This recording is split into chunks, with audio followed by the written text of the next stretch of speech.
Hello student, তোমরা যারা ক্যালকাটা ইউনিভার্সিটির আন্ডারে সেকেন্ড সেমিস্টারের ছাত্রছাত্রী আছো এবং তোমাদের ইতিহাস সাবজেক্টটা এমডিসি কোর্সে বা মাইনর 2 সাবজেক্ট হিসাবে আছে, তোমাদের জন্য আজকে ক্লাসটা খুবই গুরুত্বপূর্ণ। আজকে ক্লাসে তোমাদের দুটি গুরুত্বপূর্ণ 5 নম্বরের প্রশ্নের উত্তর নিয়ে আলোচনা করব। আর তোমরা যারা ইংলিশ ভার্সনের স্টুডেন্ট আছো তোমরাও আজকে ক্লাসটা দেখো, কারণ প্রশ্নের উত্তর দুটো তোমরা ইংলিশ ভার্সনেও পেয়ে যাবে। প্রথম প্রশ্ন যেটা আছে দেখো, গ্রিক দার্শনিক সক্রেটিসের কৃতিত্ব মূল্যায়ন করো। গ্রিক দার্শনিক সক্রেটিস পশ্চিমা দর্শনের ইতিহাসে এক অবিস্মরণীয় ব্যক্তিত্ব। তিনি কোনো গ্রন্থ রচনা না করলেও তার চিন্তাধারা এবং শিক্ষণ পদ্ধতি পরবর্তী প্রজন্মের দার্শনিকদের গভীরভাবে প্রভাবিত করেছে। সক্রেটিসের প্রধান কৃতিত্বগুলি নিম্নে আলোচনা করা হলো। প্রথমত, সক্রেটিসের সবচেয়ে গুরুত্বপূর্ণ অবদান হলো তার বিখ্যাত সক্রেটিক পদ্ধতি। আর দেখো, অর্থাৎ প্রশ্নোত্তর পদ্ধতি। এই পদ্ধতিতে তিনি শিষ্যদের সরাসরি উত্তর না দিয়ে একের পর এক প্রশ্ন করতেন, যার মাধ্যমে তারা নিজেরাই নিজেদের ভুল ধারণা উপলব্ধি করতে এবং সত্যের কাছাকাছি পৌঁছাতে পারত। এই পদ্ধতির সমালোচনামূলক চিন্তাভাবনা ও আত্ম অনুসন্ধানকে উৎসাহিত করে, যা আজও শিক্ষা ও জ্ঞানার্জনের ক্ষেত্রে অত্যন্ত গুরুত্বপূর্ণ। তারপরে বলা হচ্ছে দ্বিতীয়, দেখো, সক্রেটিস নৈতিক দর্শনকে নতুন দিশা দেখিয়েছিল। তিনি বিশ্বাস করতেন জ্ঞানী পুণ্য, অর্থাৎ কেউ যদি সত্য জানে তবে সে অসৎ কাজ করতে পারে না। তার মূল লক্ষ্য ছিল মানুষের মধ্যে নৈতিক মূল্যবোধ জাগ্রত করা এবং ন্যায় বিচার, সততা ও আত্মনিয়ন্ত্রণের গুরুত্ব প্রতিষ্ঠা করা। তিনি বাহ্যিক সম্পদ বা খ্যাতির চেয়ে আত্মার উন্নতি এবং নৈতিক চরিত্র গঠনের উপর বেশি জোর দিতেন। পরের পয়েন্ট হচ্ছে তৃতীয়ত, সক্রেটিস পশ্চিমা দর্শনের ইতিহাসে এক জলবিভাজিকার মতো। তার শিষ্য প্লেটোর শিষ্য অ্যারিস্টটল, এই তিনজনের সম্মিলিত অবদান পশ্চিমা দর্শনে ভিত্তি স্থাপন করেছে।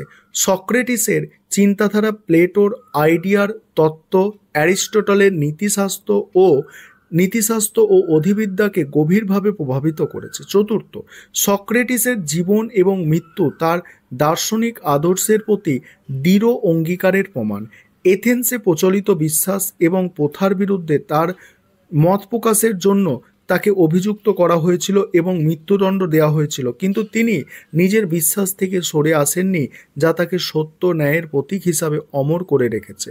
পরিশেষে বলা যায়, সক্রেটিসের কৃতিত্ব শুধু তার দার্শনিক চিন্তাভাবনার মধ্যেই সীমাবদ্ধ নয়, বরং তার জীবনযাপন এবং শিক্ষণ পদ্ধতি মানব ইতিহাসে এক দৃষ্টান্ত স্থাপন করেছে। তার প্রশ্ন করার সাহস, নৈতিকতার প্রতি দৃঢ়তা এবং জ্ঞানের প্রতি অনুরাগ আজও আমাদের অনুপ্রাণিত করে। এবার পরের প্রশ্ন, প্রাচীন স্পার্টায় হেলডদের ভূমিকা আলোচনা করো। এই প্রশ্নের উত্তরটাও তোমরা দেখে নাও, এই প্রশ্নটাও তোমাদের জন্য খুবই গুরুত্বপূর্ণ। আরেকটা বিষয় এখানে বলে নিই, তোমাদের জন্য অনলাইন কোচিং ক্লাস চলছে। তোমরা যদি কেউ পেড ব্যাচে অ্যাডমিশন নিতে ইচ্ছুক থাকো বা তোমরা কেউ স্টাডি মেটেরিয়াল পারচেস করতে চাও, আমাদের রেডি আছে। তোমরা নিচে যে নম্বর দেখতে পাচ্ছ এই নম্বরে যোগাযোগ করে স্টাডি মেটেরিয়াল পারচেস করতে পারো বা আমাদের পেড ব্যাচে অ্যাডমিশন নিতে পারো। দেখো এখানে প্রশ্নটা কি আছে, প্রশ্নটা আছে প্রাচীন স্পার্টায় হেলডদের ভূমিকা। দেখো, প্রাচীন স্পার্টার সমাজে হেলডরা ছিল এক বিশেষ শ্রেণী, যারা স্পার্টানদের ভূমিদাস হিসাবে পরিচিত ছিল। মেসেনীয় যুদ্ধের সময় স্পার্টানদের দ্বারা বিজিত মেসেনিয়া অঞ্চলের অধিবাসীরাই মূলত হেলটে পরিণত হয়েছিল। স্পার্টার অর্থনীতি ও সামাজিক কাঠামোয় হেলটদের ভূমিকা ছিল অত্যন্ত গুরুত্বপূর্ণ। হেলটদের প্রধান কাজ ছিল স্পার্টানদের জন্য কৃষিকাজ করা। তারা স্পার্টানদের জমিতে ফসল উৎপাদন করত এবং উৎপাদিত ফসলের একটি অংশ স্পার্টানদের দিত। স্পার্টান নাগরিকরা মূলত সামরিক প্রশিক্ষণে নিজেদের নিয়োজিত রাখত এবং কৃষিকাজের দায়িত্ব হেলটদের ওপর ন্যস্ত ছিল। এর ফলে স্পার্টানরা দীর্ঘ সময় ধরে সামরিক দক্ষতা অর্জনে সক্ষম হতো। হেলটরা স্পার্টার খাদ্য সরবরাহের মূল ভিত্তি ছিল এবং তাদের শ্রম ছাড়া স্পার্টার কঠোর জীবনযাত্রা বজায় রাখা কঠিন হতো। তবে হেলটদের সামাজিক মর্যাদা ছিল অত্যন্ত নিচু। তাদের ব্যক্তিগত সম্পত্তির অধিকার বা নাগরিক অধিকার ভোগ করত না। স্পার্টানরা হেলটদের নিজেদের সম্পত্তি হিসাবে গণ্য করত এবং তাদের ওপর কঠোর নিয়ন্ত্রণ রাখত। হেলটদের সংখ্যা স্পার্টান নাগরিকদের তুলনায় অনেক বেশি থাকায় স্পার্টানরা সর্বদা তাদের বিদ্রোহের আশঙ্কা করত। আর এই কারণে স্পার্টান সমাজে হেলটদের দমন করার জন্য বিভিন্ন কঠোর ব্যবস্থা নেওয়া হতো। যেমন কুখ্যাত কিপ্টিয়া নামক গোপন পুলিশ বাহিনী হেলটদের মধ্যে ত্রাস সৃষ্টি করে। সামরিক ক্ষেত্রে হেলটরা সরাসরি যোদ্ধা হিসাবে অংশগ্রহণ না করলেও তাদের স্পার্টান সৈন্যদের রসদ সরবরাহ এবং ব্যক্তিগত সহায়ক হিসাবে কাজ করত। কিছু ব্যতিক্রম ক্ষেত্রে সাহসী হেলটদের পুরস্কার হিসাবে মুক্তি দেওয়ার নজির পাওয়া যায়। মোট কথা প্রাচীন স্পার্টায় সমাজে হেলটরা ছিল অপরিহার্য।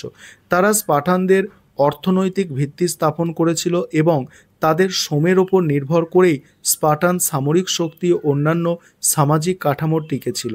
হেলটদের দমন ও নিয়ন্ত্রণে স্পার্টান সমাজের একটি গুরুত্বপূর্ণ বৈশিষ্ট্য ছিল এবং তাদের ভূমিকা স্পার্টার ইতিহাসে গভীরভাবে প্রভাবিত করেছিল। এবার তোমরা যারা ইংলিশ ভার্সনের স্টুডেন্ট আছো, তোমরা প্রশ্নের উত্তর দুটো